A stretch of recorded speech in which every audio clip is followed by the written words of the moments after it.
Welcome to Two Pete's in a Podcast, where we will talk about child health from birth right away through to adolescence, dealing with issues of illness, development, and everything else that is of importance.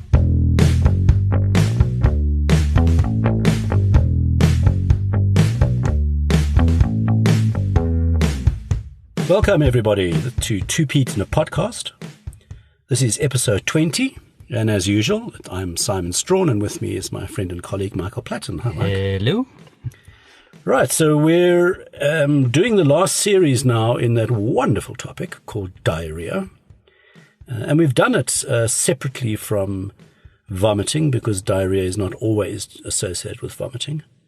And as we always do, we're going to end off with what are the warning signs you should look for when your child has diarrhea. And we've tried to kind of get this catchphrase going through these podcasts about something plus what. So we've gone through fever plus, we've gone through coughing plus, and now the time to say, if your child's got diarrhea plus what is the signal that you should be reacting? So, Mike, you kick it off. Diarrhea plus, what are we talking about? We're looking at diarrhea plus blood as a first step, which is there because the infection or the inflammation or the irritation in the intestine is disrupting the lining of the intestines that is resulting in bleeding. That can either be just blood lining around the outside of the stool, or the stool can be blood itself. The next color that we're worried about is black. That can be there if your child is taking an iron supplement, which in itself can cause sometimes diarrhea, but more commonly constipation. But what we're concerned about with black stool, especially if it's very smelly, is that there might be bleeding further up the intestines, which is actually in the stomach. So bleeding coming from the stomach, because then it changes the blood and it converts it into this black, stinky stuff that comes out. We call it melena. Melena, thank you. It's like dyschezia. No, it's not dyschezia. Melena. The next thing is jelly. This can be different colors, but normally we would say that this is coming from an inflammation in the stool, like an inflammatory bowel syndrome, or very classically with bacteria. So mucousy stuff when you mean jelly, hey? Yes, mucus. Mucus can look a bit jelly-like. And there's one particular condition that we worry about, especially in younger children, and it's called red currant jelly, like jam. Ugh. Yeah. That comes out, but that's a real concern. And it may not necessarily even be with diarrhea, but red currant jelly, that stuff coming out is problematic. So those are the colors we're really looking at. I mean, otherwise, your diarrhea is going to be watery, it can be yellow, it can be green. So if it's watery and sometimes it's foul smelling, it can clear a room. But if it's any other funny colors, that's not just straightforward simple gastroenteritis. That's something it needs a look at. On that, your green stool, so stool can normally be brown or yellow the younger your child is. Sometimes it can be green, and that's just because the contents of the intestines goes through the intestines faster because of this irritation. And the greenness that you're seeing, I'm not sure if you agree, is actually the bile that hasn't had time to be broken down by the bacteria in the stomach or in the intestine. That's why it comes out as green, because when the bacteria acts on it, it changes it to brown or yellow. Yeah. That's right. So green is okay. Yeah. So if you're coming in because of this, there's no need to bring a nappy or anything, because we're not going to send that away. Take a picture so we can see it. Delightful. They can. Yes, you can. But the point I want to make is that if we're going to send stool to the lab, it has to be as fresh and as watery, with the significant particle that we're worried about in it. So it doesn't help to bring a nappy that's 2 or 3 hours old. It has to be fresh.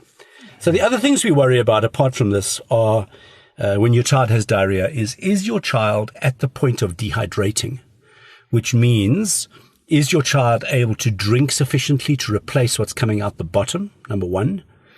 Number two, has this been going on for more than 2 days? Because you may feel like you're just keeping up with what you're losing out the bottom by putting in at the top. But if you're just behind over a few days, you can slowly end up not just being dehydrated, but your baby could be losing electrolytes in the stool, like potassium, like bicarb, which you're not really going to know until on day 3 or day 4, you now have a very lethargic child who looks pretty ill. And then comes in and we go, oops, now we're a little bit behind on fluid, easily remedied. But the point is that's one of the warning signs. And in fact, I've just hit one of the warning signs there. You can take this one. Lethargy, you were going to mention that. Yeah, I was going to mention that. I do want to come back to that, though. I just want to reiterate the other signs of dehydration again, because it's also important to know. We did cover it in treatment and in overview, but the warning signs for dehydration, or the signs of dehydration, is that in a younger child, the fontanelle that's at the top of their head, that can sometimes pull down. In the older child and the younger child, if their eyes start pulling back in their head, you see it starts pulling in backwards. They become less glistening. In addition to their mouth, it's not as moist. They do not have tears when they cry. And also their wet nappies reduce. Those are all signs of dehydration. But you're not going to get those unless you've been in a situation where there's clearly more coming out of your baby than going into your baby. You have to have been in a situation going, this has been a really tough time. There's just poop everywhere, or there's vomiting everywhere. I can't get this child to drink, and oh my goodness, now I see these signs. That means your child is dehydrated. Yeah. Okay. To go back to the lethargy or the tiredness, or we call malaise. Because diarrhea is losing fluids, you're also losing all the electrolytes, so the salt, the sugar, that your child needs to actually maintain the activity levels. So if that drops too low because of chronic diarrhea, they are going to be lethargic. So if they are too lethargic to drink properly, or they are not responding as well as you expect them to or you want them to, then we need to see them. So I think if we talk about it, take it back and go, right, so we're looking at my child's got diarrhea, which is this watery stool more than 3 times a day. Your child may be a bit ill, maybe a bit feverish and miserable. Diarrhea plus what? Okay, so we've said diarrhea plus any funny color stool, as we've explained. Diarrhea with fever that is really difficult to control, going on for more than 2 days. Generally, the fevers with gastroenteritis are not that difficult to control and pass very quickly. So prolonged fever. Severe diarrhea where you're battling to get fluid into your child that's going on for more than 2 days. Definitely we should be looking at. And as with everything else, any situation with diarrhea where even after you've listened to this podcast, you're still feeling uncomfortable, like you're not in control, that's when you need to be reacting. Good. I think that's it. So thank you very much, everybody. If your children have allowed you to, thanks for listening. We will see you in the Vomiting Podcast next, episode 21. Thanks for listening. Bye-bye.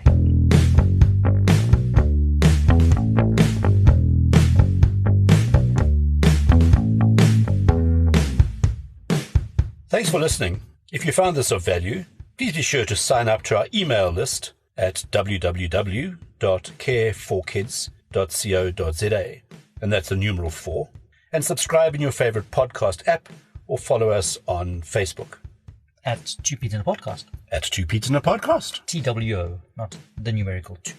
This is our disclaimer. The information we have given you in this podcast is our own personal professional opinion. We're giving it to you for your own information. Please don't use it to treat yourself or to treat anybody else. Rather, go and see your own medical healthcare provider and follow their advice.